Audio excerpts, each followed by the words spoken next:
आज मी घरी बनवल्या चिकाच्या वड्या म्हणजेच खरवस. तर आम्ही ज्यांच्याकडून दूध घेतो त्यांच्या मागे मी 2 ते 3 महिने झाले लागली होती की आम्हाला चिक पाहिजे म्हणून. कारण चिकाच्या वड्या कुठल्याच हॉटेलमध्ये किंवा कुठल्याच बेकरीमध्ये मिळत नाहीत. जरी मिळत असल्या तरी त्या कृत्रिम आहेत आणि चिकाची वडी खायची म्हणलं तर ती ओरिजिनलच खायची, कृत्रिम काय खायचं आहे. तर मला आमच्या दूधवाल्या काकांनी किटली भरून चिक दिला, पण मी किटली भरून चिक न घेता फक्त 1 ग्लास चिक घेतला आणि त्याच्या वड्या मी तयार केल्या.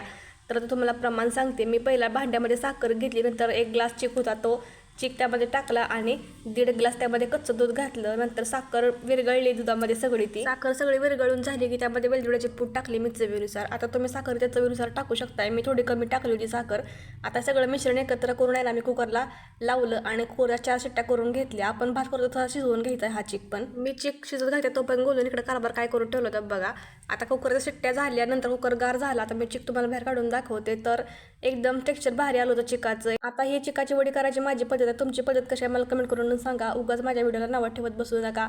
असं नसतं तसं नसतंय. तर आता तुम्हाला मी डबा बाहेर काढून दाखवलेला, तर आता त्याच्या वड्या पाडून दाखवते. तर एक वडी बाजूला काढली मी, एकदम जाळीदार चिक तयार झालेला. आता ह्या चिकाच्या वड्या तर मी लगेच खाल्ल्या ना, कारण माझं नुकतंच जेवण झालं होतं त्यामुळे मला काही भूक नव्हती. तर आमचे हे मला सापडले बरोबर 2 वाजता घरी आलते. तर त्यांनाच मी टेस्ट करायला लावलं आणि विचारलं कसं झालंय चिकाच्या वड्या. तर त्यांनी इतका वेळ लावला सांगायला आणि शेवटी म्हणले चांगलं झालंय. तेव्हा माझ्या कुठं जीवात जीव आला. तर भेटू पुढच्या व्हिडिओमध्ये. Bye bye.